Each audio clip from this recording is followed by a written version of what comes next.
A while back, I switched to Vim as my primary editor. Now, I love Vim for a number of reasons. First, amongst which it is free and open source software, so there's nothing going on in the background that I don't particularly like. For instance, it's not sending telemetry or data anywhere that I don't know what it's being used for. But beyond that, it's also very lightweight, and so it's something that you can just fire up and run. It doesn't have a huge footprint on your system. But the downside of that is that out of the box, support for more modern features from language editors from IDEs is missing. So in particular, we're missing a couple of things. Auto-completion is one, as well as file tree structures. And as it turns out, Vim is highly extensible, and so some awesome users have created plugins to replicate that exact functionality. So today, let's take a look very briefly at two powerful plugins to take your Vim editor to the next level. Now, if you don't know how to install these, please see my prior video on this, but the basic idea is that you want to do a git clone of this repository into your bundle directory. This is assuming you're using the Bundle plugin manager. And then you need to edit your .vimrc file to include the plugin in your plugin load path. And then down here, I added a few different remaps that we'll get to in a minute for the nerd tree, which adds in the file browsing functionality. We'll get to that in a minute, but just spoiler alert.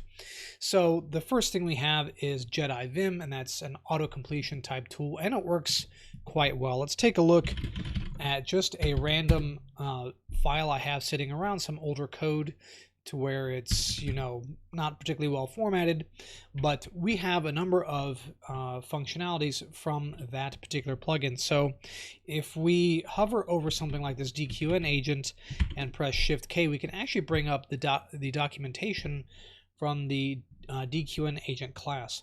And so if you have a doc string in here that defines what the class is and what it does, it'll be there as well. And it also tells you the parameters for your constructor for that class. And if you have any of the improvements around type hinting or default values, see another video I've done on that recently, that will show up here as well. It's very, very nice. And then to get out of it, you just press Q and it exits right out. The other thing it grants you is the power of autocomplete. So if you type agent dot, it brings in a whole host of things that you can import here. So you have the action space, the algo, all of the functionality from your agent. And it even gives you the doc string for that particular function, should you have one. So in our choose action function, it says performs epsilon greedy action selection using the observation. That's just a quick doc string that I wrote to demonstrate here that if you write good, well-documented code and you kind of forget what you called something or how it's used, Jedi Vim can bring it up for you and show you the exact usage. And it has a whole bunch of other functionality that I haven't delved into just yet, but if you press double escape, it'll get rid of it, and of course, we just delete that line. If you take a look at the documentation, there's a whole bunch of other stuff it does that I haven't covered, like completion. We just did that. Go to assignment, leader G. So I think the leader is the backslash. So if you type in /G, it should go to the assignment, the definition, as well as all kinds of other stuff here. You can do renaming and open particular modules. So the functionality for Jedi Vim is quite broad, and it really brings at least a somewhat more familiar set of functionality for those of you that are more used to things like Atom or Visual Studio or some of the other more popular Python editors, PyCharm, etc. It brings all of that to your fingertips in a very, very easy way. Again, you just copy the code into your bundle directory and then add in a line to your .vimrc, and it's very, very simple. The other one I want to show you is Nerd Tree. Apparently they have help wanted, so if you want to contribute, that's a good open source project for you to play with. But the idea is that it's a file system explorer for the Vim editor, as you might expect, and it's pretty well full featured. So if we take a look here and I bring up Nerd Tree, I do it. Let me show you my bindings really quickly. There's a few different ways of doing it. You can launch it with Control-N. That's what I have it mapped to. Whoops. You can bring it up into focus.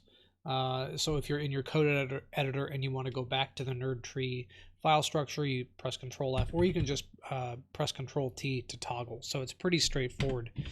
So if we quit out of there and take a look at our code, I can launch it with Control N, and it brings up my file structure here.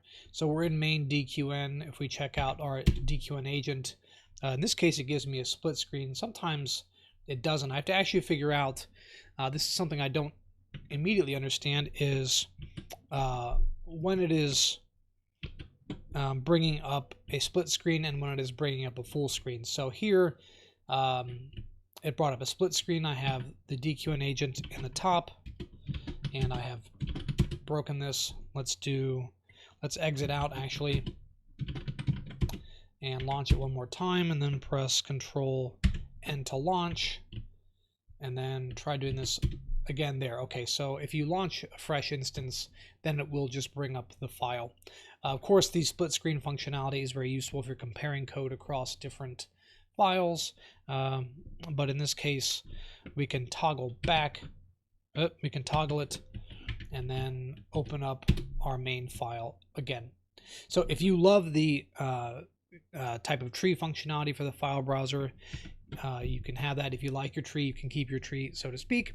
So these are just two pretty easy plugins I found that have helped me to get a little bit more creature comforts for the Vim editor. Now, one other plugin that I thought would be awesome, but I haven't gotten to work yet, but I should make you aware of, is this IPython integration. And what this allows you to do is send code from your Vim editor straight to the Python terminal. Now, why would you want to do this? Well, one of the only real advantages of a Jupyter Notebook is persistency. So when you launch a Jupyter Notebook and you type in some code and then execute it, it's like an interactive IPython section where it loads that object into your RAM, and then it has it persistent. So that means that like when you execute a Python script, upon completion of the script, all of the memory gets returned and all the objects get destroyed. Sometimes you don't want that. If you're importing large amounts of data and you want to play around with it, it's very useful to have IPython terminal functionality where you have that persistency in your memory, but you have something a little bit more appealing like a Vim editor instead of just the IPython terminal that doesn't have support for any real language editing functionality. So this is something I found. This was suggested to me by a viewer of my original Vim video. I haven't gotten it to work yet. I lack some elite hacker skills that you need apparently. Eventually I will get it to work, and then if I find a couple other packages that I find useful for Vim, I will bring this as well as those to your attention.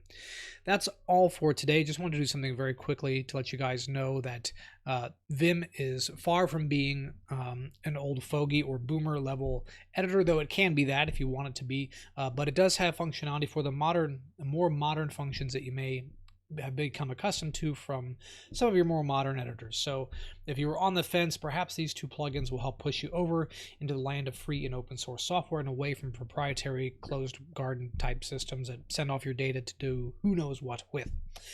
I hope that was helpful for you guys. Any further packages that you know, please leave a comment down below. I'm always looking for new functionality, new cool stuff to play with. Don't forget to subscribe, and I'll see you in the next video.